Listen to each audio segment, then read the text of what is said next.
Two men journey to the bars and restaurants of Scandinavia to find amazing beers, always with the same question. Hey, what's on tap? It's time to find out. Hello and welcome back to What's on Tap podcast, where today, me as Martin the host and... Me as Stefan the co-host.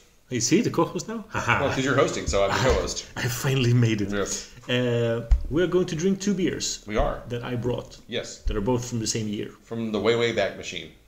The way back machine? Sure. I got one of them quite recently. Okay. Like in the last half year. Okay. And one I got a while back.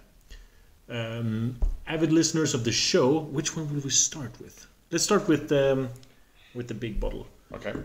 So there's an organization in Sweden called Belgoklubben, the Belgo Club, yes. led by a Stockholm guy named Jens Strube, I think. So he arranges this thing where you sign up for boxes and you get boxes of beer home. And it's usually Belgian beers. Yes. Sometimes they are quite rare and they include stuff like Bokke and stuff. So I got one of those boxes, and one of the beers was a beer from quite established brewer, dedolle brewer, and it's Oerbier, which has come out many times at Systembolaget and other places. So it's called Oerbier Nattenstraff, but this is the 5th anniversary Belgoklubben Sweden limited edition. Oh wow, that is a super limited edition. So they made this beer specifically for this beer ordering club. Wow. That is ultra rare, super hype. How many people can actually be in that club? There can't be that many. It's probably 1,000. 1,000, really? I think so. Wow. I'm not sure. I was guessing like 300 to 500. Yeah, who knows? Maybe something like that. And this one was brewed in 2018. Okay. Dedolle is mostly known for their Stille Nacht Christmas release. Yes. At least that's how I most frequently have seen them referred to, because it's a highly, say, quote unquote, prized release, and you see verticals done quite often. I know McKellar is really up Dedolle's ass on that one. They keep releasing these verticals every year of like from 2011 to current. It's definitely, I would say that it's definitely the most famous beer that Dedolle makes. They also have a beer that's quite well known, Dull TV, which is Mad Bitch. Yeah. If you translate it. So this is a quite sour Belgian ale, right? There's also Oerbier Special Reserva, which has a silver label. Yeah. Here in Malmo, Peace and Honey used to have a special edition Oerbier forever, because no one bought them. No one saw them in the list. No one bought them. You had to ask for them. And I remember me and Pontus, friend of the show, we went there and just got... We drank a lot of them because they were underpriced for the amount of sour quality you got. Well, that's good. Should we try this? It smells... Sure. It smells... kind of funky, a little bit sour, a little bit yeasty. A little raisiny kind of... yes. Yeah. Cheers. Cheers.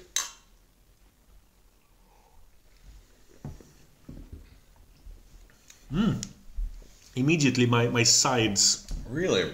I thought it was lightly tart, a little sour. It's only a little tart. It wasn't really super sour. It was drinkably, pleasantly sour. You know, I was like, this is nice. And then with you bring in that Belgian funk with a little bit of maltiness to it. It kind of balances that out into a very easy drinking, I think very pleasant beer. Yeah, and the sensation I got in the side of my mouth, it disappeared immediately. I think I maybe have just clenched my jaw a lot today, stressing. So now that I get a little bit of alcohol, it loosens. That might be it. It almost kind of gets into that Flemish red territory in some ways. Especially in the aroma. Yeah. So this is... For me, this is hitting a lot of my likes. I love Flemish Reds. This is like a weird balance between a Belgian double and a Flemish Red, because you're getting that sugary Belgian-esque flavor with the yeastiness, and then you get that slightly tart, acidic nature, which calms down the really super sweet nature of the base beer. Yes, it almost smells like cherries now that it's warming up. That is. I thought you would like it actually. That's why I picked it out. And it is a. What's the ABV on this? Like it 8? does not say on the label anywhere. It is probably 9% ABV. Okay. I figured it was a bit higher than what it presents. Yeah. So on Untapped, this special edition, we can't find it, which is weird because all of the other special editions that I got in the same box had their individual entries, including the Dolle Oerbier. So Oerbier didn't delete their special edition. Maybe no one has created it yet, or maybe it's not special. I find it hard to believe that 2018 beer would not have a special edition entry. The 2018 one does have its own vintage. But this is the Belgoklubben limited edition. Which, who knows? Maybe we'll just check it in as the 2018. Probably have. I mean, we can't go wrong with just following... So I'd be curious, what would make this the limited edition Belgoklubben Sweden other than the label? Good question. It's probably just a label. I would think so as well. It's like now that we start putting the pieces together, it's like...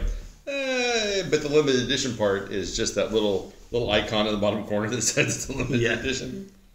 But looking at other people drinking this, there are 2018s with another label. Okay. Because I'm looking. I saw the one that you just showed, and it had a barcode. Yes. Where the Belgoklubben is. And this one does not. Yeah. So it's a mystery. The more I drink this, the more I like it. I gotta admit. The more the cherry sour tartness is picking up, the more interesting and flavorful it is. I am actually going to give this a much higher rating than I would have initially thought I would have given it. I agree that it's very pleasant. It's very easy drinkable. Yeah. 9%. It presents itself at like 5. Yeah, that's what I really like about it. Excuse me. I think I'm going to surprise you. I'm going to give this a 4.5. Wow, that is nice. For me, it's a very strong 4. Yeah. But it's not quite a 4.25. Oh, for me, I just think that sour plays so wonderfully against that sugary, malty base, with the Belgian yeast, and this is just right in my wheelhouse. I think they're totally hitting a lot of great flavors. I'm not trying to talk you down from your rating. Oh, I'm not. You're not in any way. All right. So that great option. And like I said, I am not the biggest fan of the other beers of theirs I've tried. Still not. I just don't get the praise for it. I don't get why it's so hyped. And the what was the other one called? Dolle Oerbier. Dolle Oerbier. I've had it. It's okay. Yeah. Again, not something I go out of my way for. You know what? You know what might actually be the special edition with this? What? I can't see any photos of anything other than a 33 centiliter bottle, and this is a 75. This is a big bottle. Maybe they only bottled big bottles for the Belgoklubben, which would make sense because many people who want to age beers and cellar them want to cellar the big bottles, so that would make it more special. And this aged really, really well. Yeah, I imagine that when it was fresh, it may have been a little all over the place. Yeah, maybe. But this is really good. All right, so what do we have next? So next we have a complicated name. So avid listeners of the show will know that I subscribed to the Mikkeller beer box for a long time and got fed up with it. This is basically what was left from the last box I received, as far as I remember. Okay. So this is Swiss brewer BFM, Brasserie le Flamand Montagne, something like that. Yeah. It doesn't say on the bottle, so I'm trying to remember it from memory. They make a lot of sour beers, and they used to be all over European web shops. Like 2013-14, you could find all their variants. The beer is called Abbaye de Saint Bon-Chien. So basically, monastery of the Good dog. the blessed good dog. Yes, exactly. It says Bière de Garde, vieille en fût de chêne édition limitée. So Bière de Garde, Limited edition. but we would probably not call this a Bière de Garde I would definitely not call this a beer de garde. when it comes to beer style, because this is going to be a acidic sour bomb. That's my Yes, and beer de garde is not normally known as an acidic no. It's style. a slightly yeasty, slightly Yeah, and almost usually- saisony. It's usually much, much lighter in color, almost like a champagne-y kind of lightness to it. Yeah. This is really dark, reddish kind of color. All right. The smell is it's pretty sour smelling. almost in. Yeah, I have no idea what it Yeah. smells like. Cheers.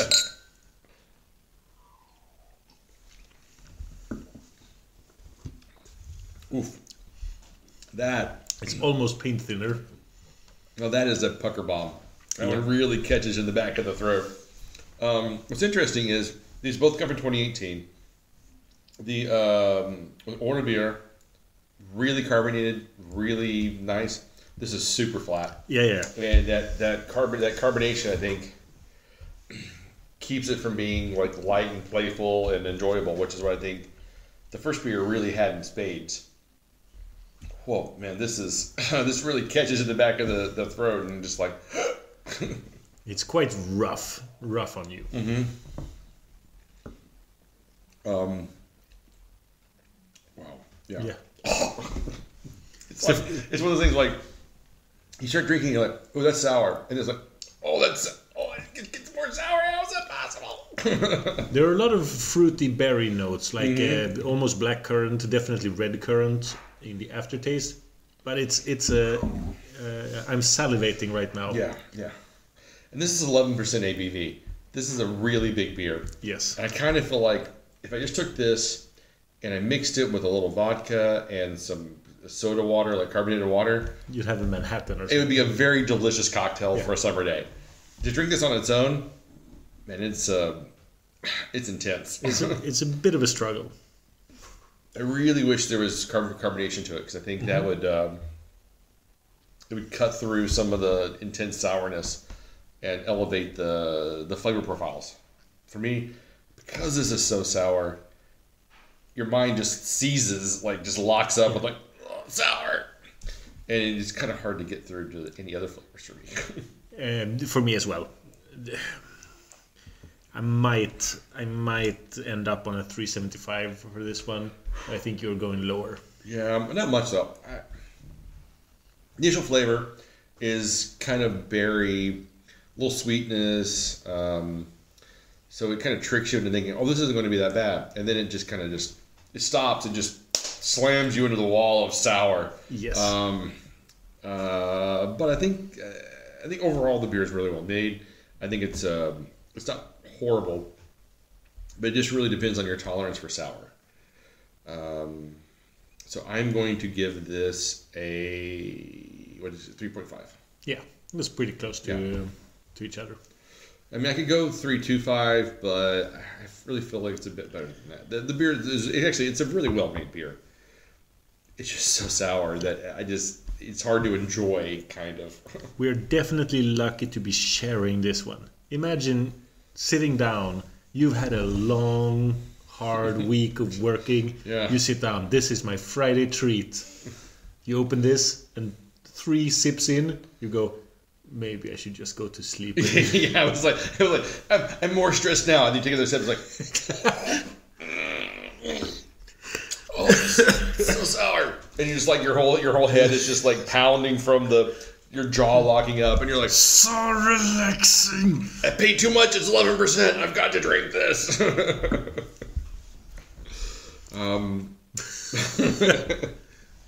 Yeah, no, it is not. I'm glad we're sharing this. Yes. All right. Anything else? I think We covered it. My mind has, I got some water here. as you said it, my mind has seized up with the sourness. Let me go back to Oerbier. Yeah.